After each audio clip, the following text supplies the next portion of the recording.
정치권 흐름을 세 분과 함께 자세히 짚어봅니다. 이훈 더불어민주당 의원, 백승주 자유한국당 의원, 이영호 국민의당 의원 나오셨습니다. 안녕하십니까? 안녕하세요. 네, 안녕하십니까?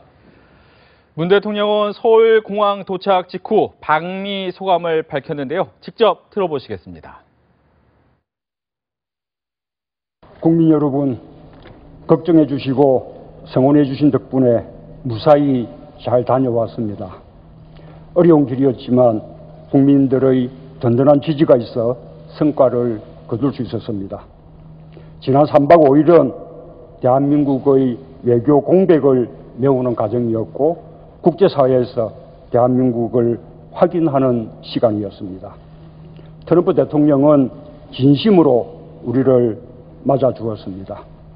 우리는 한반도 현안에 대하여 때로는 치열하게 또 솔직하게 많은 대화를 나누었습니다. 무엇보다 트럼프 대통령과 사이에 우정과 신뢰를 든든하게 할 수 있었습니다. 이제 양국의 문제를 가지고 두 사람이 언제든 서로 대화할 수 있는 틀을 마련한 셈입니다.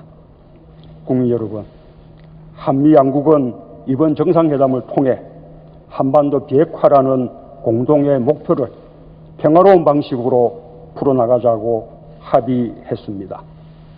또한 한반도의 문제를 우리가 대화를 통해 주도해 나갈 수 있도록 미국의 지지를 확보했습니다. 한반도를 둘러싼 역학관계에서 우리의 역할이 더 커지고 중요하게 되었습니다. 국민 여러분, 한반도의 영구적 평화체제를 구축하기 위한 긴 여정을 시작해야 합니다.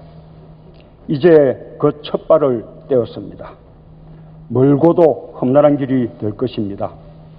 하나하나씩 복잡하게 얽힌 매듭을 풀면서 가겠습니다. 당당하고 실리적으로 우리의 문제를 해결해 나가겠습니다. 국민들과 함께 한반도 평화의 시대를 열겠습니다. 국민들께서 함께 해주셔야만 해낼 수 있는 일입니다. 이번에 다시 한번 절실히 느낀 것은 우리 국민들이 촛불혁명과 정권교체를 통해 보여준 수준 높은 민주 역량과 도덕성이 국제사회에서 대한민국을 당당한 나라로 만들어주고 있다는 사실입니다. 이번에 우리가 받은 대접과 외교적 성과도 전적으로 그 덕분입니다. 국민들께 감사드립니다. 감사합니다. 문재인 대통령의 방미 소감을 귀국 직후에 하신 내용을 들어봤는데 이번 한미 정상회담에 대한 평가가 각 당마다 다르게 나옵니다. 먼저 더불어민주당의 평가부터 들어보겠습니다. 일단 평가를 하는데 가장 훌륭한 잣대가 아마 상대방의 의견일 것 같은데 그 트럼프 대통령께서 언론 앞에서 그렇게 말씀하셨어요. 그레이트 케미스트라고. 우리 표현하면 요새 아이들 욕으로 하면 케미가 좋다고 얘기하는 건데 우리말로 바꾸면 아마 찰떡궁합 정도가 될 것 같습니다. 6개월 이상 지속된 이 외교 공백을 훌륭하게 메꿔낸 사실 회담이었다라는 게 대부분의 평가인 것 같습니다. 이게 이 신뢰 오유를 다진 기대 이상의 출발을 보이지 않았나라는 얘기들이 많고요. 외신들 같은 경우도 보면 한치의 빛이 셀 틈 없는 공조를 구축했다는 의견도 좀 있고요. 미 국제관계 전문가들도 다수 예상보다 훨씬 나은 결말을 좀 보여줬다라는 얘기들이 있는 것 같습니다. 가장 중요한 것은 역시 원비어 사건 이후에 미국 내 이제 강경한 대북 여론과 트럼프 대통령이 계속 보여줬던 강경한 대북 정책을 감안하면 대북 정책에서 북한 정권을 대화의 상대로 인정하는 등 해서 이 대화 옵션이 공식화된 것하고요. 그 다음에 한반도의 평화 통일 환경 조성에 있어서 우리 한국의 주도적 역할을 인정하게 만든 것 등등 보면 상당한 성과라고 볼 수 있고요. 그동안에 우리가 코리아 패싱이라 해서 한반도의 운명을 결정한 데 있어가지고 우리 한국이 참 설당 없는 상황까지 몰려갔었는데 그것이 좀 많이 해소된 것 같아서 사실은 큰 다행으로 생각하고 있습니다. 네. 자유한국당 입장에서는 이제 시진핑 국가주석과의 또 만남도 중요하다라는 부분에 대한 논평이 나왔기 때문에 아무래도 중국과의 외교가 훨씬 더 중요하다 이렇게 보고 계십니까? 예, 저는 전체적으로 한미 정상회담을 봤을 때 귀국 인사에서 이제 대통령이 말씀하셨지만 개인적인 지도자 간의 우위와 신뢰를 만들었다. 이 부분에서는 평가를 해주고 싶습니다만 평가 이후에 전체적으로 보면은 미국의 트럼프의 어떤 외교가 주도적인 외교가 상당히 두드러지게 나타난 그런 결과를 낳았다 이렇게 봅니다. 트럼프는 성동격서 전략이랄까 외교에 있어서 사드라든지 안보 문제를 많이 이야기할 것 같은 분위기를 만들어 놓고 실질적으로 경제적인 성과를 많이 얻어갔죠.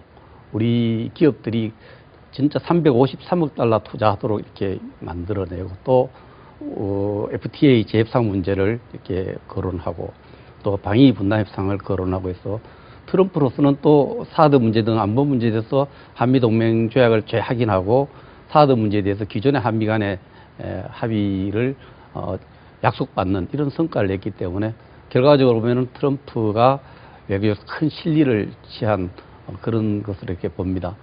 지금 우리 당에서 자유한국당에서 시진핑을 만나는 게 좋겠다는 이야기는 미국에 가서 우리 문재인 대통령께서 이전과 달리 이 사드 문제는 대한민국의 주권 문제이기 때문에 이건 정상회담에서 나온 이야기하면 CSIS를 방문했을 때 제3국 중국을 지칭하겠죠.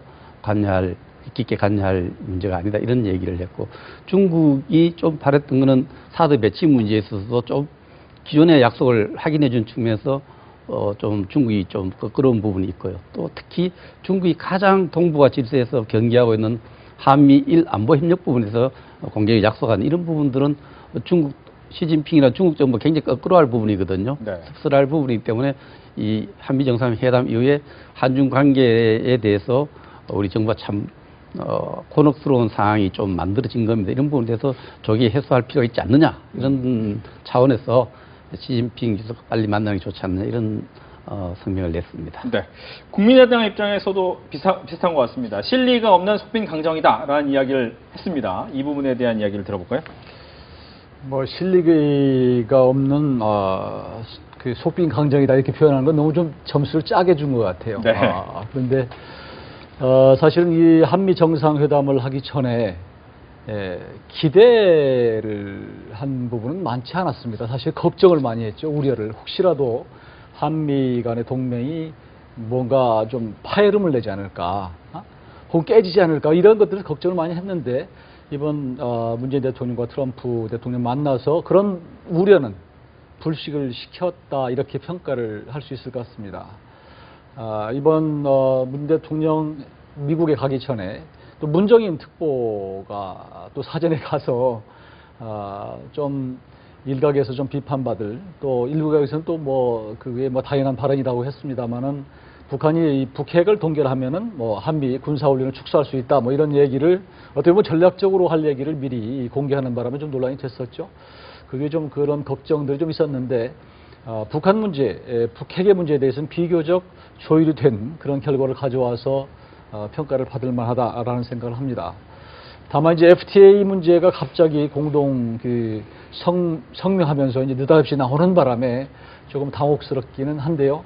이번에 경제사절단이 상당히 많이 같이 가서 40조 원을 투자하겠다 이렇게까지 얘기를 했는데 네. 그런 실리를 미국이 취하고 나서도 역시 여전히 FTA 문제를 거론하는 것을 보고 조금 역시 트럼프의 돌출적인 것은 여전히 숨길 수가 없었다 그런 생각을 하게 됩니다. 예, 관련된 내용을 계속해서 할 테니까 그 부분에 대한 FTA나 관련된 내용 잠시 후에 이어가도록 하겠고요. 먼저 바로 이제 북핵 관련된 부분입니다. 두 정상이 공동 언론 발표를 통해서 이 부분을 이야기를 했는데 여기에 대해서 들어보고 이야기를 해볼 것 같습니다. 특히 이제 북핵 해결 방안 얘기를 좀 더 자세히 봐야 될 텐데 단계적 접근법에 대해서 공감대를 이뤘다라는 부분에 대해서는 동의를 하시는 겁니까? 일단은 문재인 대통령께서 트럼프 대통령과 공동 언론 발표 당시 이제 말씀하신 거 그대로 옮기면 제재와 대화를 활용한 단계적이고 포괄적인 접근을 바탕으로 북핵 문제를 근원적으로 해결하는데 두 정상이 합의했다라고 말씀을 하셨습니다. 그러니까 합의 안 하셨는데 합의했다고 사실은 말씀하실 리는 없고요. 근데 이 문제에 관련해서 보면 그동안에 한반도 비핵화라는 기본적인 선언적 합의들은 좀 있을 수 있었습니다. 근데 어떻게 비핵화를 이루어낼 것인가에 대해서 사실은 방안이 없었습니다. 전략적 인내라 해가지고 어떻게 본다면 무시 전략. 한면에서 보면은 사실은 북한이 핵을 계속 개발한 동안에 별다른 제재와 압박을 했다 하지만 실효적인 이 사실은 제재 수단과 압박 수단을 개발하기 되게 어려웠었고요. 결론적으로 보면 이러한 단계적 접근에 대한 기본적인 합의를 이끌어내므로 해가지고 각 단계 이행 과정에서 이제 상응 조치들을 좀 더 조율을 해볼 과제들은 남아 있다는 건 분명합니다. 함에도 불구하고 이제 그런 과정에 이제 실제 실효적으로 돌입할 수 있고 그 과정에서 이제 공조할 여지들이 좀 남았다는 부분이 하나 있고요. 이렇게 이제 손 놓고 있는 과정에 대해서는 이제 이걸로 이제 마무리 지을 수 있는 상황이 벌어졌다는 데 대해서 저는 일부 전진된 부분이고, 그런 측면에서 이 단계적 접근에 대해서는 이 기본적인 공감이 북핵 문제를 당장 해결한다기보다는 이제 해결의 단초를 마련했다. 네. 그 해결하는데 최소한 제일 중요한 미국 간의 공조 문제를 다시 한번 확인했다. 큰 틀에서 합의했다라는 측면에서 상당히 의의가 있다고 저는 생각을 하고 있습니다. 예. 여기에 대해서 자유한국당 얘기 듣습니다. 저는 외교적으로 뭐 합의했다 이런 그 써이 나왔지만 그 내용 따져보면은 굉장히 인식의 차이가 그대로 극명히 나타났다 이렇게 봅니다. 지금까지 북한 핵을 해결하기 위한 방법들, 제재와 대화, 지금까지 하던 방법이거든요. 예. 이 부분에 대해서 이제 우리 문재인 대통령은 단계적 협의라는 게 이제 동결을 하고 핵 폐기를 나중에 다루는 이런 이랑 이렇게 가는 방법인데, 여기 대해서 지금까지 했던 방법에 집착했던 모습이었죠. 그러나 트럼프 대통령은 지금까지 해왔던 대화와 제재는 실패했다는 인식이 그대로 드러나 있습니다. 실패했기 때문에 다른 방법을 찾아야 된다. 다른 방법을 찾아야 되는 그런 데 대한 강조가 있었고, 그 정상회담을 앞두고 28일에 맥메스터 그 NSC 안보 보좌관이 트럼프 대통령이 군사적 옵션에 대한 지시를 했고 그런 지시를 받았다는 것도 확인해 줬죠. 이 부분이 굉장히 중요합니다. 그 앞에 우리가 문정인 특보가 가서 다른 이야기를 해가지고 협상료에 대한 국내적인 논쟁이 있었는데, 군사훈련을 축소하고 한반도에 배치된 전략 자산들을 좀 줄일 수 있다 이런 가능성을 열어두고 했는데, 오히려 맥메스터는 더 세게 이야기했고 군사적 옵션을 지시받았다는 이야기를 했는데, 이게 회담 분위기에 들어가서는 북핵 문제에 있어서 굉장히 다른 인식을 보여줬습니다. 그래서 예. 앞으로 해결 방법에 있어서도 우리가 지금 평화적인 원론적인 어떤 평화적 해결을 합의했으면서도 그 북한 핵 문제 해결하는 데 있어서 우리가 평화적 방법에 집착하고 있는 반면에 미국은 여러 가지 옵션을 직간접적으로 나타내므로써 입장 차이가 그대로 감추지지 않고 드러났다, 저는 그렇게 봅니다. 네. 반론 기회 잠시 드리겠습니다. 국민의당까지 얘기 듣고 드리는 게 훨씬 더 나을 것 같습니다. 국민의당 이야기를 해주시죠. 문재인 대통령과 트럼프 대통령의 인식은 좀 차이가 있는 것 같아요. 우선 발언 자체를 보면 그 트럼프 대통령 같은 경우에는 북한과의 전략적 인내 시대는 실패했다, 이렇게 끝났다, 이렇게 얘기를 하고 있거든요, 여전히.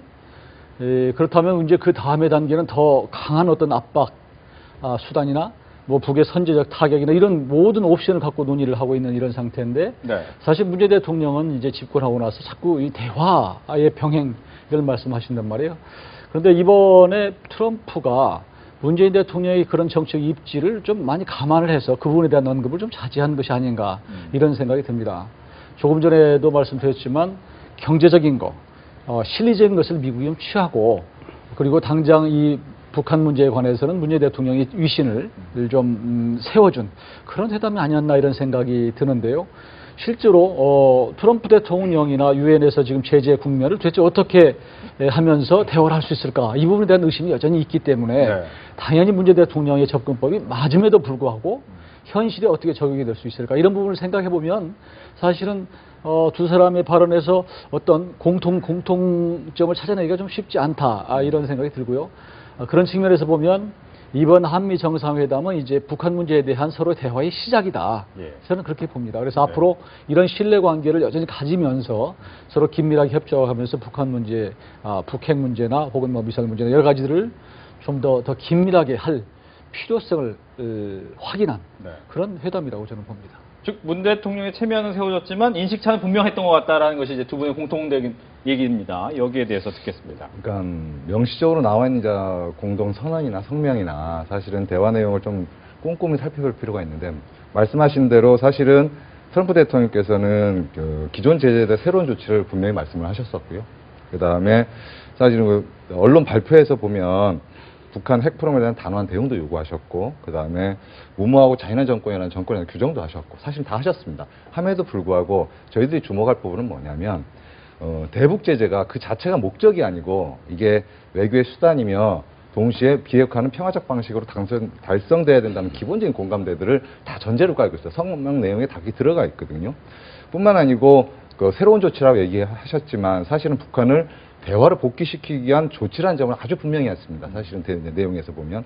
뿐만 아니고 그런 약간의 시각차가 존재하는 것이 트럼프 대통령이 그동안에 계속 제재와 압박, 네. 그걸 사실은 끊임없이 강조하셨었거든요. 군사적 옵션을 뭐 말씀도 하시고 함에도 불구하고 그 분위기를 다시 대화와 평화적 해결과 대화를 통한 평화적 해결을 위한 부분에 대해서 외교적 해결을 위한 측면에서 대화의 옵션을 다시 한번 강조하는 국면으로 이 국면이 살짝 이제 변화하는 그 기조를 바꾸는 과정에 있다는 점을 좀 이번 정상회담의 큰 성과로 저희는 이제 보고 있고요.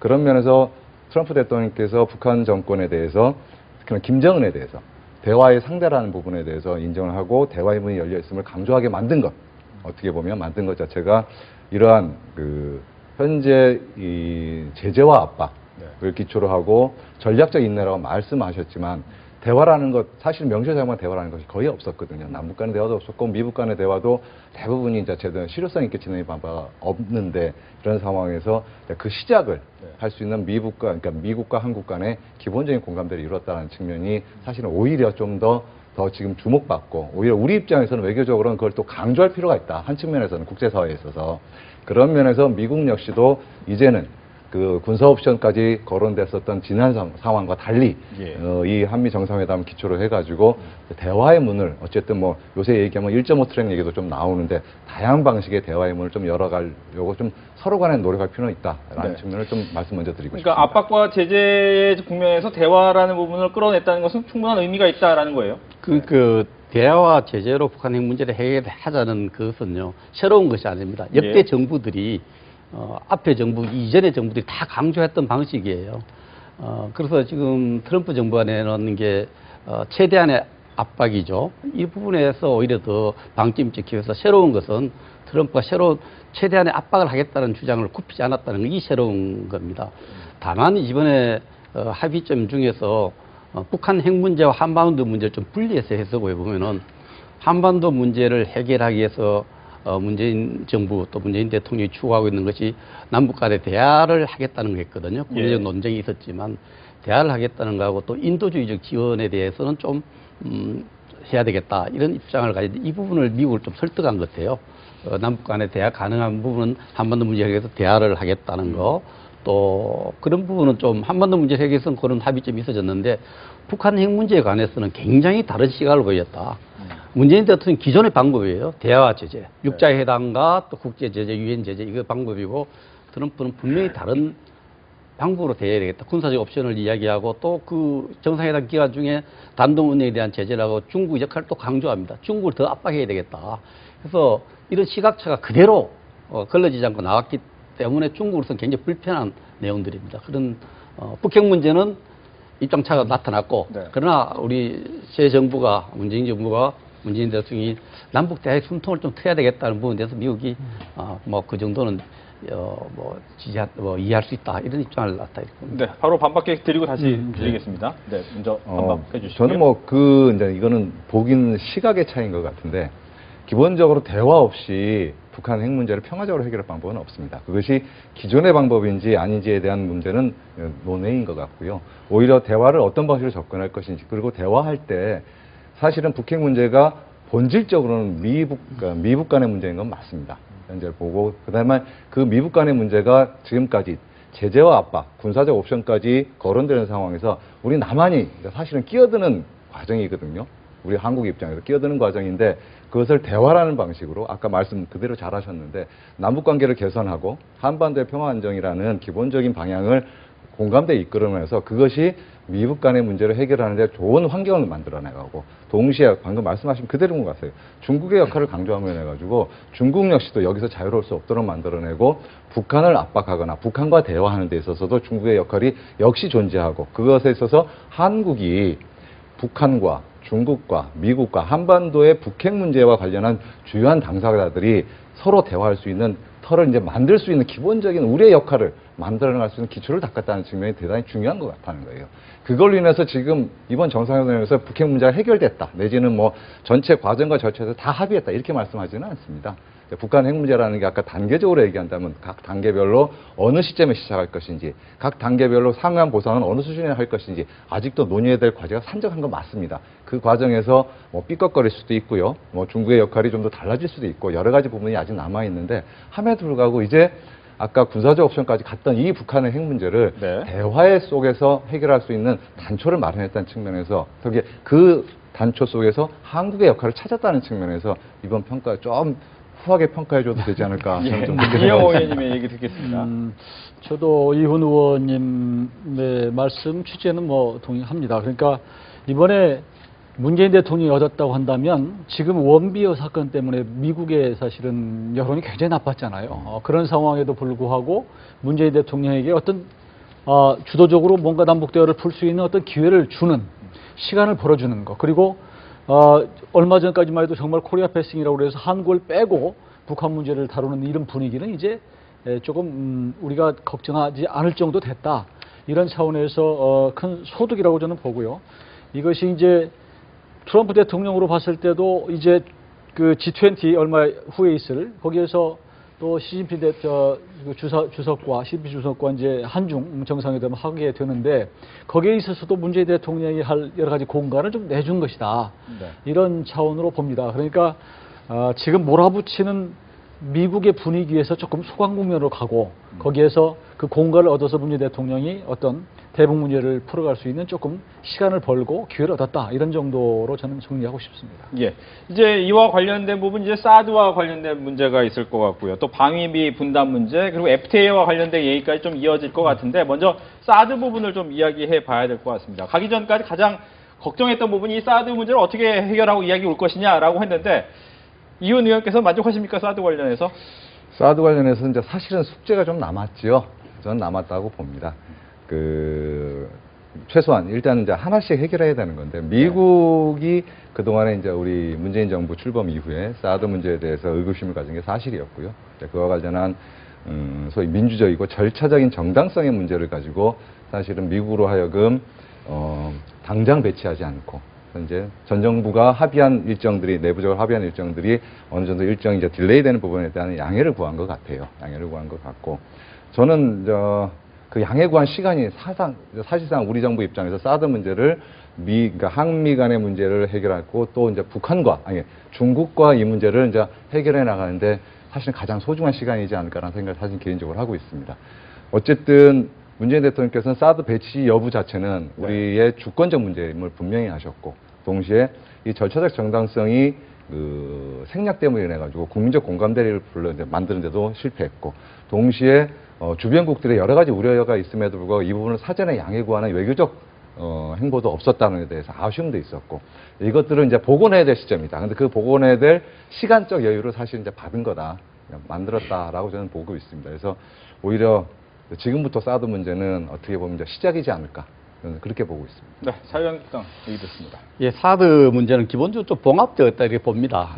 이훈 의원님 말씀대로 기본적으로 그 사드 문제로 인한 트럼프 정부와 문재인 정부의 갈등이 이렇게 크게 노출되는 것을 조금 꺼렸던 것이 아니냐. 그래서 공동 발표문이라든지 이런데 언론 발표문에 좀 빠졌던 부분이 있는데, 그와 관련해서 이제 CSIS에 가서 문재인 대통령이 주권 문제를 명확히 함으로써 좀 이 문제에 관해서 또 한국과 미국 간의 기존의 약속을 이행하겠다는 이런 입장을 하면서 미국의 이해를 구했는데, 그 뒤에 이제 또 국내적인 절차를 존중받도록 되었다, 이렇게 주가 설명을 했는데, 한중 문제라든지 국내의 어떤 절차적인 문제, 이런 문제에 있어서는 아직은 해결해야 될 문제가 많은 그런 상태로, 봉합된 상태로 되었다, 이렇게 봅니다.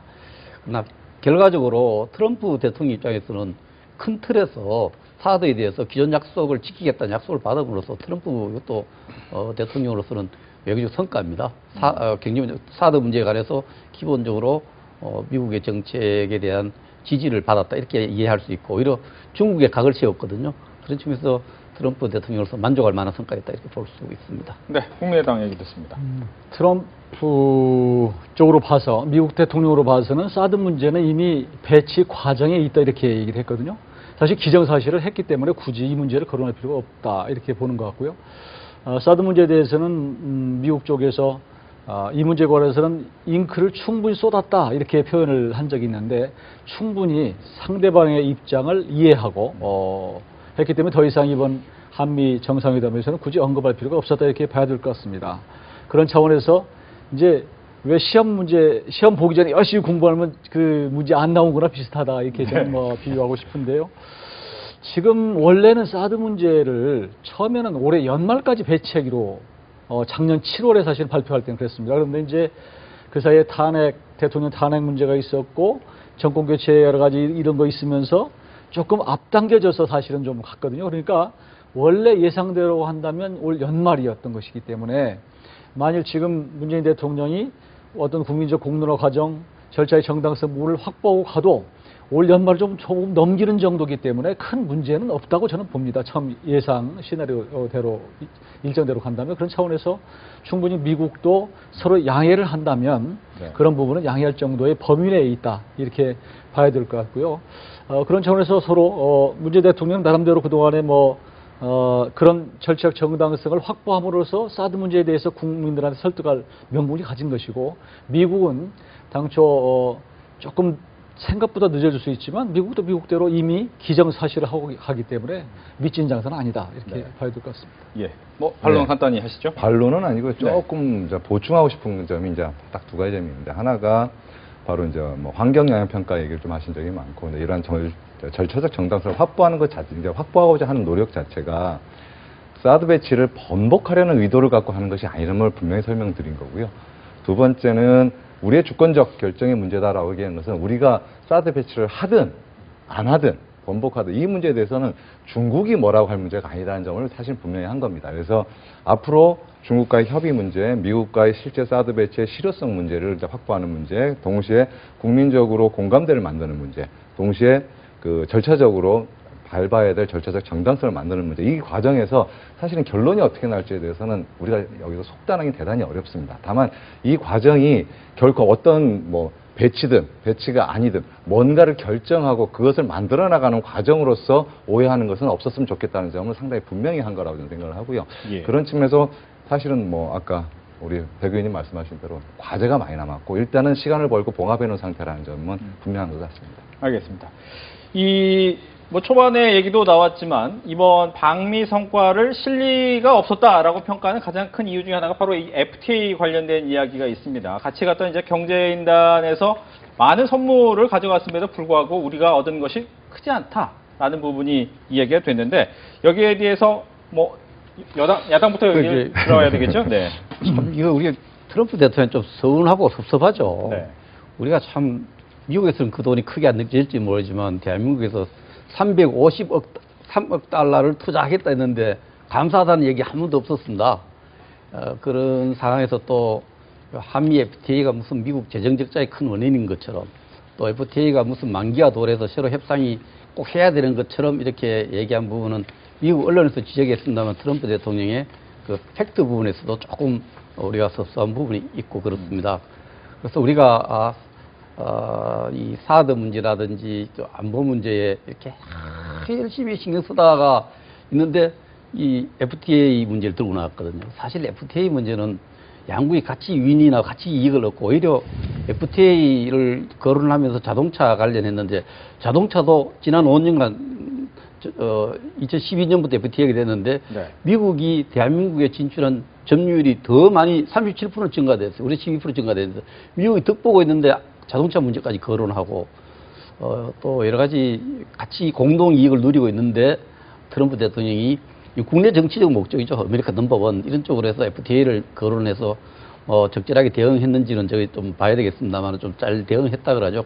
했는데 그래도 FTA 문제를 미국이 제기하고 이런 부분은 우리가 좀 트럼프 대통령이 너무나 지나치게 미국 우선주의 외교로서 좀 좀 제가 봐서 좀 못마땅하고 그렇습니다. 예. 그리고 거기에 대해서 네. 우리가 좀 경제적 이익을 네. 얻을 수 있는 요구할 수 있는 지렛도 다 잃었다는 느낌 들고요. 350억, 3억 달러 주면서 또 뭐 우리도 좀 얻을 수 있는 것을 요구를 못했던 부분 좀 아쉽습니다. 알겠습니다. 이용호 의원님 듣겠습니다. 조금 전에 말씀을 하셨지만 40조를 투자한다고 투자 계획서를 들고 왔거든요. 이번에 우리 추경한다고 하는데 실제로 일자리 관련해서는 한 2조 정도입니다. 그러니까 우리 청년 일자리가 없는 상태에서 미국의 일자리를 만들고 간 것 같아서 사실은 보는 사람들의 마음은 굉장히 안타깝고 아픈 그런 상태인데요.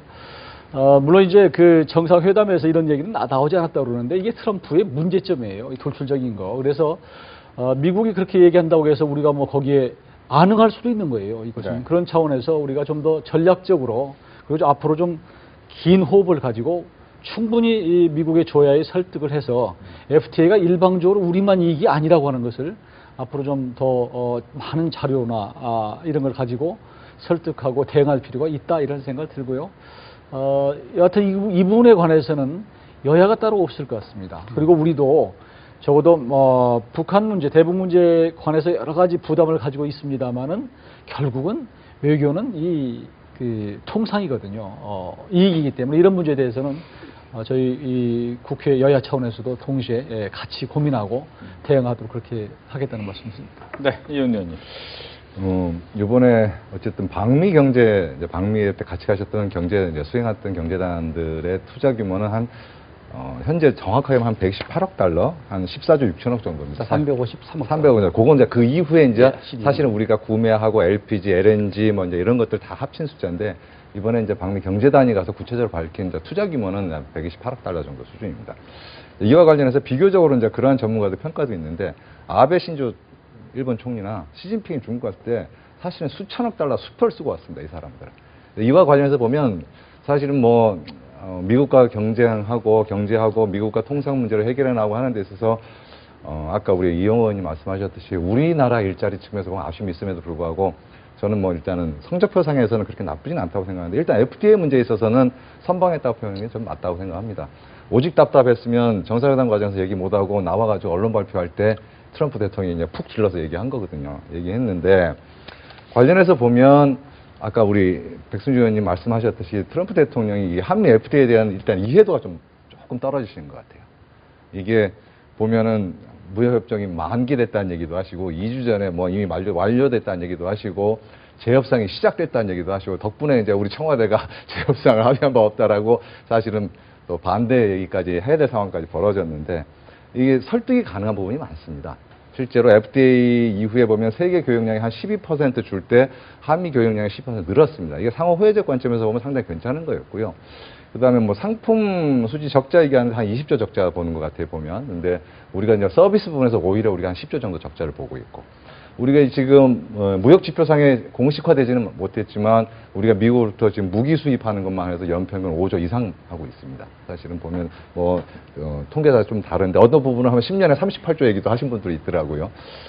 어쨌든 그런 것들을 공식적으로 이제 좀 우리도 얘기할 수 있는 상황이 좀 벌어진 것 같고요. 이런 문제와 관련해서 보면. 그래서 크게 보면 한미 FTA와 관련해 가지고는 이제 선방했다라는 평가도 맞고 하지만 어쨌든 함에도 불구하고 트럼프 대통령이 끝난 이후에 재협상을 시작하기 위한 이제 공동 그 위원회 개최를 이제 사실 특별위원회 요구를 하셨거든요. 그래서 대응을 사실 안 할 수는 없습니다. 안 할 수 없고 한쪽에서 일방에서 요구를 하면은 우리는 이제 대응해야 되는 거고 네. 그런 상황에서 잘 대응 앞에 얘기했던 이제 그런 내용들 그다음에 이것이 상호 호혜적이고 특히 일방에 의해 가지고 무역 수지가 뭐 일방에 의해서 우리가 손해 보는 이런 무역 협정이 아니었다는 것을 증명해내는 것이 필요하고요. 말씀하셨듯이 미국의 재정 적자 문제가 이걸로 인해서 비롯되지 않았다는 것을 사실은 증명해야 됩니다. 미국 전문가들도 그 부분에 대해서는 트럼프가 잘못 알고 있다고 지적한 것도 여러 방송에서도 좀 나오는 것도 본 것 같고요. 전 뭐 무역 대표, 미국 부대표 같은 입장에서 보면 트럼프 혼자 너무 앞서간다라는 얘기도 좀 하고 있는 형편이고 NBC 방송 같은 경우는 우리 한미 FTA가 이미 부시 정권 때 서명했던 거고 공화당 의원들이 지지해가지고 이게 통과됐던 한미 FTA거든요, 사실은. 그래서 그러한 여러 가지 백그라운드 설명도 해보면 한미 FTA 재협상에 대한 요구가 있다 하더라도 저희가 당당하고 충분히 설명할 수 있는 상황이지 않을까라는 생각을 하고 있습니다. 지금 그 문제와 관련해서 저는 심각하게 봅니다. 우리 대통령은 재협상을 합의하지 않았다고 일부 분명히 또 말씀을 하시는데 우리가 그 공동 성명서가 나오지 않아서 7시간 굉장히 거기에 대해서 굉장히 좀 안타까운 시간이 있었잖아요. 그때 미국 비서실장이 사인을 안 해서 그렇다 이렇게 이야기했는데 그 비행기 타고 가면서 특별 수행으로 간 김경수 의원님이죠. 그 페이스북에 글을 올렸어요. 7시간이 7년 같았다. 고통스러운 시간이었다. 이렇게 썼어요. 그만큼 심각한데 그 고통스러운 이유 중에 하나가 FTA 문제가 있는 겁니다. 그래서 이 부분은 참 우리 대통령도 합의하지 않았다고 주장하고 또 거기 공식 수행원이 또 그런 고통스러운 시간을 얘기하고 이런 부분을 봐서는 FTA 문제가 굉장히 우리가 향후에 한미 정상회담 이후에 심각하게 보고 초당적으로 또 전 전문가들이 모여서 이 문제에 대해서 대비를 해 가야 된다 그렇게 생각을 합니다. 이것을 없었던 일로 하기에는 뭐 그 주장이 틀렸든 맞든 간에 미국 대통령이 지금 뭐 그런 주장을 굽히고 있지 않는 것 같아요. 그래서 초당적으로 이 부분에 대해서 대비를 해 가야 될 것 같습니다. 네. 이제 FTA 문제에 관해서는 한동안 이제 신자유주의가 되면서 이게 마치 유행병처럼 다 이렇게 왔는데 지금 곰곰이 생각해 보면 사실 FTA의 문제점도 없는 것은 아니거든요. 그래서 이제 그 영국이나 이런 데서 이제 미국도 마찬가지고 이제 이 자국 우선주의 이런 풍조로 많이 바뀌고 있는 상태이기 때문에 이 부분도 장기적으로 보면 누군가는 어떤 시대의 흐름을 역행하기는 어려울 겁니다. 이게 미국의 FTA가 다시 FTA를 그대로 유지하면서 자기들 유리한 걸로만 가지고 갈 것인지 아니면 이 FTA라고 하는 제도 자체가 문제가 있다고 보기 때문에 제기하는 것인지 이런 부분까지도 포함해서 좀 더 전략적으로 사실 검토할 필요는 있다. 저는 그렇게 보고요. 조금 전에 이분 의원 말씀하셨지만 당장은 단기적으로는 이 FTA가 미국의 결코 손해가 아니라고 하는 것 이런 것들을 충분히 논리적으로 데이터를 가지고 설명할 필요가 있다. 그리고 준비할 필요가 있다고 생각합니다. 네, 뭐 이 부분에 대해서만큼은 세 당이 좀 비슷한 의견을 갖고 계신 것 같습니다. 그래서 다음 이슈로 좀 넘어가 보겠습니다. 국민의당 제보 조작 파문으로 정치권이 시끄럽습니다. 정당 지지율 최하위를 기록하며 당 안팎으로 위기감이 고조되기도 하는데 먼저 국민의당과 더불어민주당이 설전까지 벌였습니다. 이것까지 보고 오겠습니다. 이번 사건에 대해 당시 안철수 후보와 박지원 상임선대위원장 두 분의 침묵은 짧으면 짧을수록 좋을 것입니다. 한 분은 대선 후보였고 한 분은 경륜이 높은 정치 구단이라 알려진 분 아니겠습니까? 이쯤 되면은 밝힐 것은 밝히는 그런 자세가 필요한 때입니다.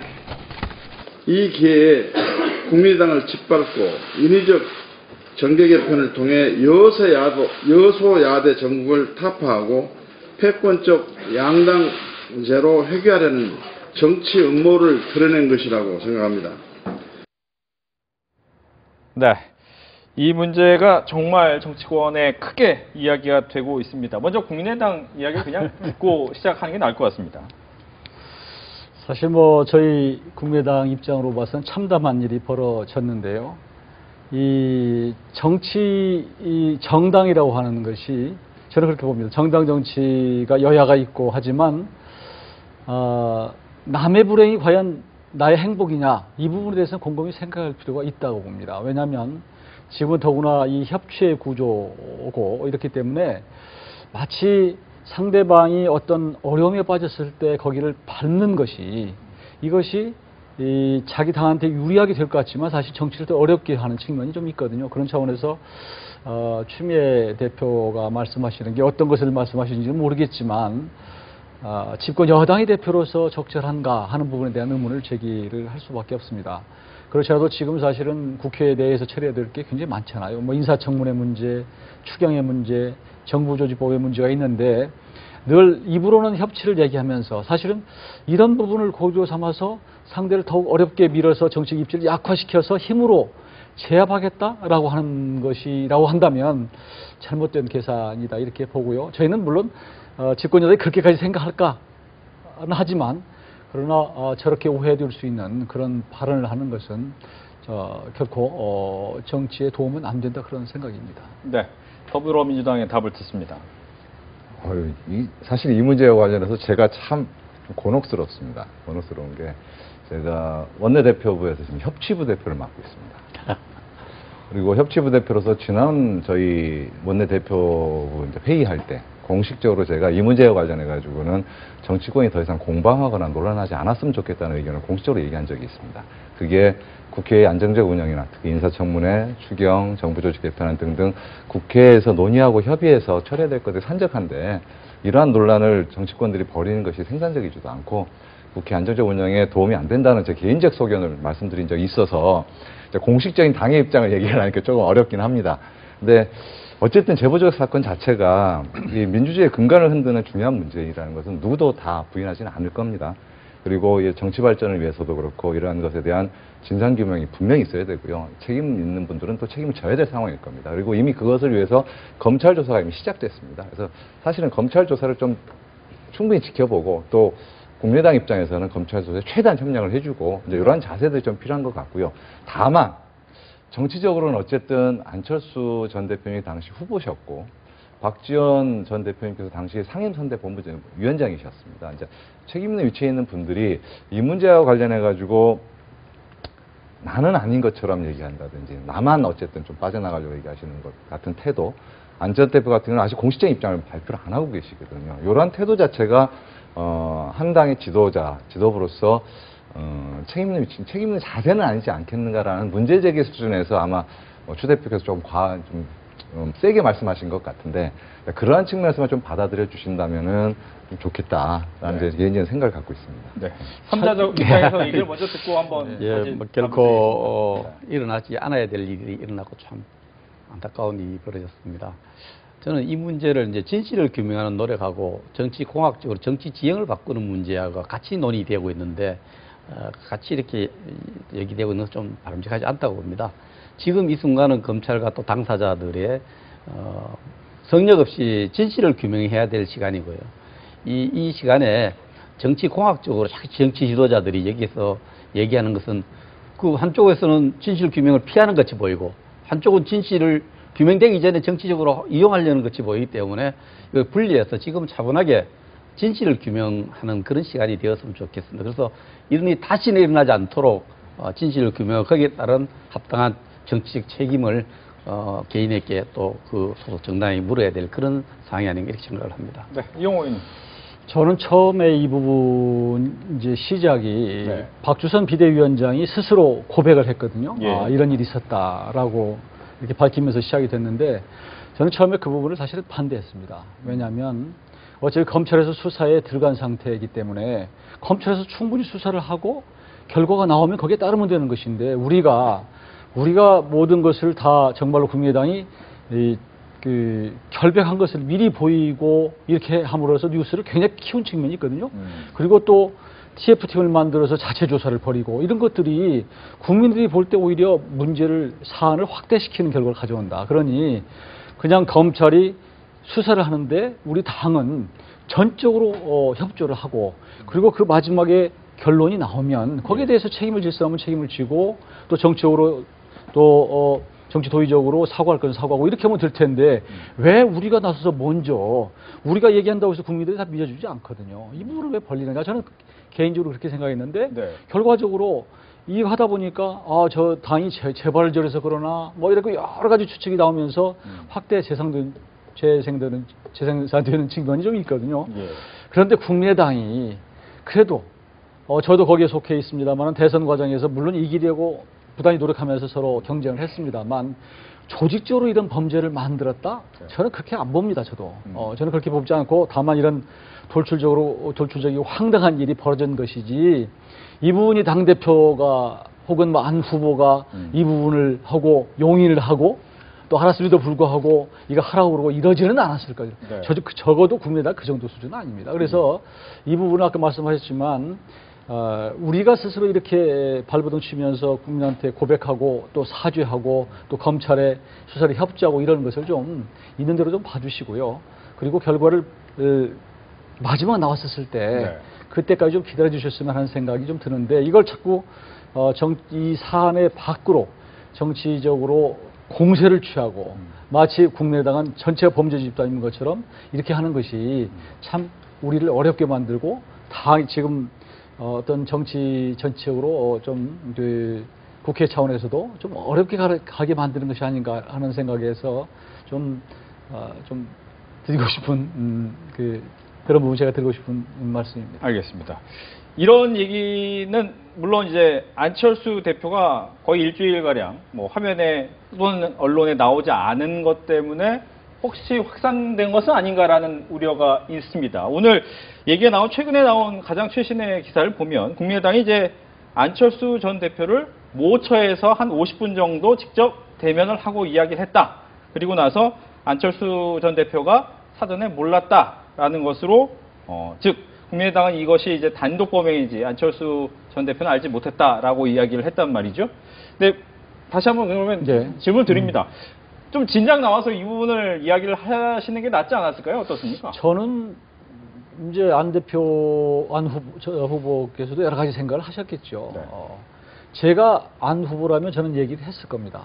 우선 대선이라는 게 안철수 후보를 중심으로 치러졌고 사실은 또 그분을 위해서 이루어졌기 때문에 사안 자체가 어디에서 어떻게까지 벌어졌는지는 모르지만 결과적으로는 정치 도의적 책임이 있으니까 죄송하다 이렇게 얘기는 할 수 있는 거거든요. 그런 부분을 그러나 그것이 또 다른 그렇게 하고 나면 또 다른 의혹을 불러오고 또 어떤 사안이 진척됐을 때 또 다른 사과를 요구하거나 또 입장을 표명할까 봐서 조금 망설이시는 것 같은데 예. 저는 뭐 정치적으로 이런 부분에 대해서 정치 도의적으로 그냥 얘기하는 것 자체 이건 아낄 필요는 없다고 생각해요. 제라면 그러나 안 대표의 생각은 또 다른 생각이 있으신가 하신가 싶은데 오늘 여하튼 문제 본인의 대면 조사에서 얘기를 했으니까요. 이제 억울한 측면도 있을 수 있고 하겠지만 그리고 내일쯤에서 그 결과를 발표한다고 그러니까 좀 지켜볼 일 같고요. 어떻게 보면 본인이 또 어떻게 하다 이런 일이 다 벌어졌을까? 네. 라고 생각을 할 수도 있지만 그러나 또 한편으로 봐서는 안 후보께서도 어차피 공인이고 하기 때문에 입장을 적절한 기회에 밝혀주시는 것도 나쁘지 않다 저는 그렇게 보고는 있습니다. 네. 더불어민주당 입장에서는 추경이 참 급한데 말이죠. 예. 뭐 국민의당도 이제 내 편이 아닐 것 같고 자유한국당은 진작에 내 편이 아닌 것 같고 예. 어떻게 추경 해결해야 됩니까? 갑자기 추경 얘기 물어보니까 제가 이제 한숨부터 나오는데 네. 저는 그렇습니다. 그러니까 이게 기본적으로 추경, 인사청문회, 그다음에 지금 국민의당 같은 경우는 이제 제보조작 사건에 대해서 좀 어려운 처지에 있는 형편이고 자유한국당 같은 경우는 전당대회 중이신데 죄송하지만 어쨌든 이렇게 흥행이나 이런 부분에서 조금 기대치에는 좀 못 미친 것 같아요. 스스로 기대하는 만큼 못 미쳤다는 느낌도 지금 다 내부에서도 평가가 있는 것 같고 근데 좀 다들 어렵습니다. 어려운데 이럴 때 뭐 저는 그 생각은 들더라고요. 집안에 우환이 있어도 애들은 학교도 보내야 되고 하다못해 직장 생활도 해야 됩니다. 어려워도 가야 되고 그래서 사실은 할 일은 좀 하는 게 좋다 지금 상황에서는. 그리고 오히려 뭐 제가 정치를 한 지 오래되지는 않았지만 양당 지도부나 이렇게 꼭 말씀을 드리고 싶은 거는 어려울 때일수록 본인들이 할 일을 차분히 해나가는 게 오히려 이 상황을 슬기롭게 극복하는 방법일 수도 있다라는 얘기를 꼭 드리고 싶습니다. 그래서 또 요번에 이제 인사청문 끝나고 나서 이따 또 뭐 그런 말씀을 할 기회가 있을지 모르겠지만 뭐 너무한 후보들은 안 된다 이런 얘기를 좀 하시면서 혹시 인사 또 임명을 강행하게 되면 뭐 추경 안 되지 않겠냐 뭐 이런 얘기도 하시고 하세요 하는데 제일 안타까운 게 그겁니다. 사안이 다른 사안들입니다. 인사청문회 이 사람이 적격인지 부적격인지 여부를 따지는 문제와 추경을 할지 말지를 논의하는 문제와 정부 조직 개편을 두고서 도대체 이러한 정부 조직 개편이 진짜 문재인 정부 그다음에 특히 우리가 국민한테 해야 될 서비스나 이런 것들보다 잘할 수 있는 정부 조직을 만드는 과정인지에 대해서 논의하는 과정하고 다 별개거든요. 네. 이것들을 한꺼번에 연계해서 이것 때문에 이것 안 되고 저것 안 되고 논의조차 시작 못하는 이 상황을 사실은 국민이 납득하지 않을 것 같아요. 그래서 저는 꼭 부탁을 좀 드리고 싶은 게 적극적으로 본인들 야당의 입장들을 개진하고 비판하고 그다음에 논의를 하는 것은 충분히 하면 할수록 좋다고 저는 생각을 하지만 이것들을 연계해서 어느 하나가 다른 하나를 못하게 만드는 이런 것들은 조금 이제 지양해 주셨으면 하는 말씀을 꼭 드리고 싶고 그런 관점에서 보면 추경 문제가 사실은 급합니다. 이미 제출된 이제 6월 12일 날 문재인 대통령께서 국회 와서 이제 시정연설을 하신 지 이게 벌써 좀 있으면 이제 한 달이 다 돼갈 겁니다. 그래서 이 문제라도 이제 논의라도 좀 빨리 시작할 수 있게끔 네.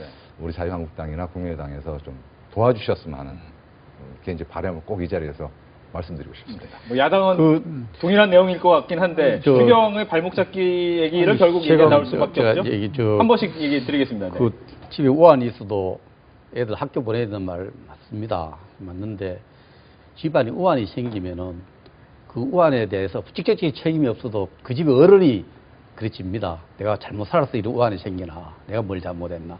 국정이요, 표류하고 이렇게 잘못돼가고 뭐가 잘 안 되면요, 포괄적으로 집권 여당 대통령이 지는 겁니다. 그렇다면 그런 표류하지 않도록 하는 노력 역시 정부와 여당이 먼저 해야 되는 겁니다. 그런 측면에서 이 문제를 접근해야 된다는 생각이 들고요.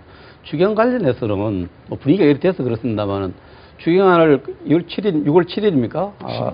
7일 날 우리 대통령이 국회에 와서 시정연설을 하고 나서 그날 오후에 그 다음날 우리가 국가재정법과 여러 가지 추경 내용을 갖고 우리가 반대 의견을 냈어요. 인사청문회하고 직접 연관시키지 않았어요. 그러나 분위기가 엉키면서 지금 그렇게 해석되는 부분이 있는데 추경하고 인사청문회 이런 국정의 여러 가지 부분들이 성격이 다른 부분, 성격이 다른 부분으로 가야 되는 건 맞지만 그러나 그것을 잘 되도록 분위기를 만들어가는 거, 이 포괄적인 국정 책임을 지고 있는 정부 해야 될 일이에요. 그걸 안 하고 있지 않습니까? 좀 자승자박적 분위기, 스스로 만드는 법에 스스로 유폐되어 있는 분위기예요.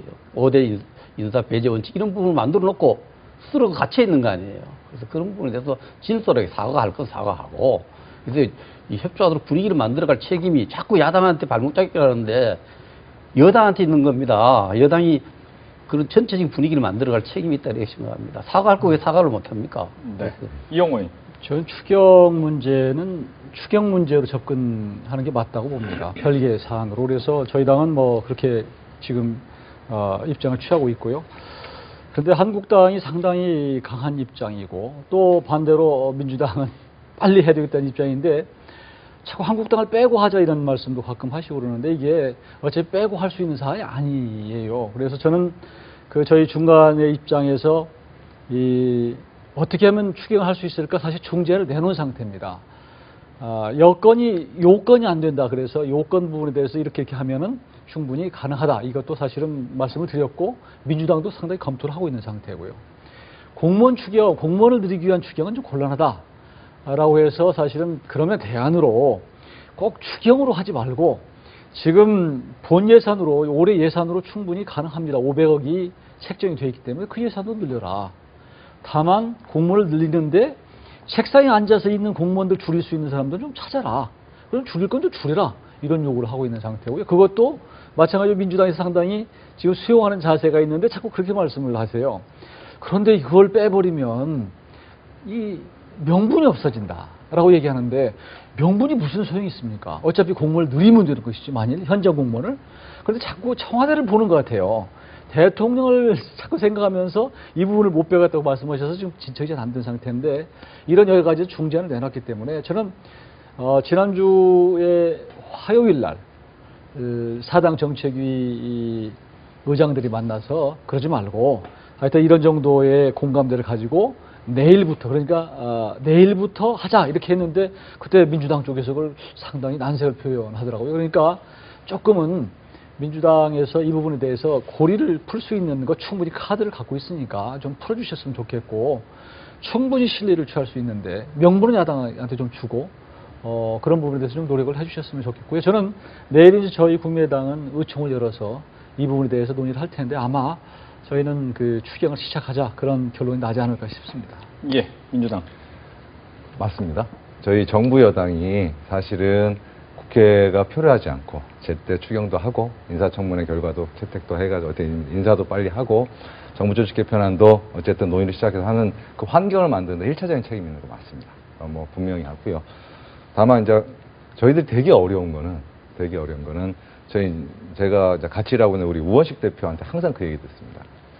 가서 설명하고 하면 다 된 것처럼 얘기해서 왔는데 다음날 가보면 또 어렵다는 얘기를 들어오고 그걸 계속 반복하고 있습니다. 사실은. 그래서 이 원내 지도부가 각 당에 있는 우리 당도 뭐 특히 뭐 그 책임에서 다 자유로울 수 없다고 생각하지만 야사당의 현재 이 구조 자체가 한 당이 잘 마무리해가지고 잘 설득해서 데리고 오면 다른 당이 도망가고요. 다른 당 설득이 오면 또 다른 당이 도망갑니다. 이 상황을 계속 현재 반복하고 있습니다. 이게 저는 하루속히 사실은 각 당마다 리더십이 잘 서주기를 저희들 바라고 있어요.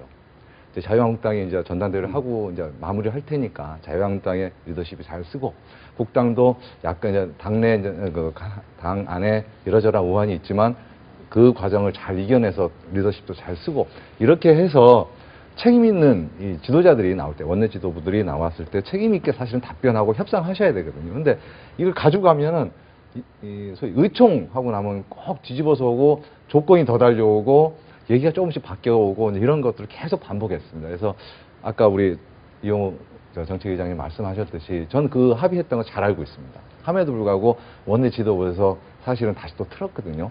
그래서 사실 진척되지 못하고 있었습니다. 우리도 그러한 중재안에 대해서 충분히 검토하고 있고 그와 관련해서 정부당에 또 설득도 하고 있는 과정인데 이것을 추경 열차를 빨리 태워서 그 안에서 논의를 좀 구체적으로 진행해 나가면 같이 할 수 있는 것들이 훨씬 많지 않겠나 생각하셔서 내일 의총이 있다니까 좋은 결과 진짜 기대하고 있습니다. 민주당 쪽에서 조금 생각을 바꿀 필요가 있는 것이요.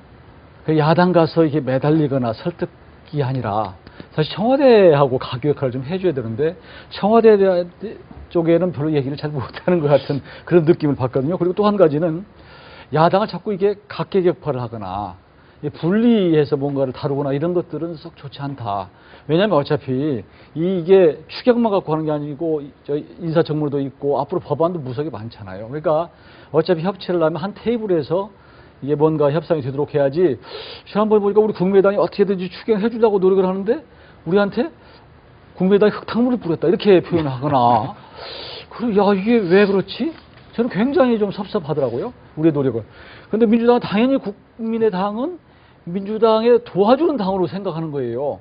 우리 당은 포지션이 야당입니다. 야당이면서 동시에 한국당에게도 설득도 하고 흥정을 붙이려고 하는 노력을 하고 있는데도 불구하고 우리는 당연히 도와주는 당으로 생각하고 또 섭섭하니까 국민의당을 빼고 이제 바른정당하고 둘이 하겠다 이게 또 표현하는 걸 보고 야 이래서는 안 되는데라는 생각을 하거든요. 그래서 그 모든 어차피 이 사당 자체가 같은 자리에서 같이 협력해서 가는 것이 필요하다. 해야지 누구는 빼고 또 그때마다 이렇게 하는 것이 결코 민주당한테 도움이 안 될 것이다. 시간만 끌고 그렇게 생각이 됩니다. 짧게 하나 더 예, 말씀드리겠습니다.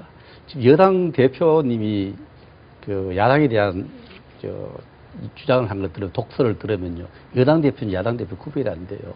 그렇게 독서를 이야기하고 제1야당이나 또 제2야당에 대해서 독서를 부르면서 뭐 여러 가지 여건을 만들자. 이거 좀 생각해 봐야 될 점이 있다 생각해 봅니다. 제가 무슨 말씀을 드린지 이해될 겁니다. 야당이 여당 대표가 됐으면, 여당 지도부가 됐으면 강자 아닙니까? 여러 절대적 지지를 받으면서 좀 여유롭고 좀 그런 그 독서를 좀 줄여줬으면 안 좋겠나 생각이 듭니다. 네, 간단히 답하시죠. 예. 저희 뭐 현재 당내에서도 당의 지도부의 이러저러한 의견에 대해서 아쉬움을 표명한 분들도 계시고요. 함에도 불구하고 또 우리 당 지도부가 그 야당에 대해서 섭섭함들 좀 있었던 것 같습니다. 이게 너무 오래됐고 그 소위 연계 전략이라는 것에서 이게 국회가 한치도 앞으로 나가지 못하고 이런 과정이 계속되면 해가지고 진짜 인수위 없이 시작한 문재인 정부가 뭔가 일해보려고 하는 측면에서 자그마한 협조도 잘 안 되는 것, 이 답답함이 아마 표출된 것이 아닌가라는 생각을 좀 하고 있고요. 다만 말씀하신 그대로 저는 이제 환경을 좀 어쨌든 협치의 환경을 만들어나가는 데 대해서 사실은 각 당이 좀 노력해야 된다. 그 측면에서 정부 여당이 큰 책임이 있다고 인정을 합니다. 다만 그러한 노력에 대해서 각 당 내부에서도 좀 좋게 좀 평가해 주시고 최소한 이런 부분에 대해서 절차적 과정에 대해서 좀 협의를 해 주시고 협조를 해 주시고 그러니까 내용을 협조해 주시다는 얘기는 저희들 안 합니다. 뭐 야당은 야당 입장에서 비판할 것 비판하셔야 되는 거니까. 다만 그 절차를 밟는 것 자체를 되게 이제 거부하시거나 협조를 안 해주시면 이게 이제 그냥 공전하게 돼 있거든요. 그 과정이 정부 여당한테 사실은 부담이지만 현재 이 정부 출범 초기인 상황이면 사실은 여당한테도 크게 도움이 안 된다는 저는 개인적으로 그렇게 보고 있습니다. 그래서 서로를 위해서도 최소한 절차를 밟아야 하는 것에 있어서만큼만은 좀 같이 협조를 해주시고 협의를 해주시는 게 좋지 않겠나 이런 생각하고 있습니다. 알겠습니다. 이렇게 해서 정치권 이슈에 대해서 세 분과 함께 이야기 나눠봤습니다. 오늘 이야기 잘 들었습니다. 감사합니다. 복잡한 정치 이슈를 공정하고 당당하게 풀어보는 정정당당, 오늘 준비한 내용은 여기까지입니다. 다음 주 정정당당은 저녁 8시 40분에 다시 찾아뵙겠습니다. 시청해주셔서 고맙습니다.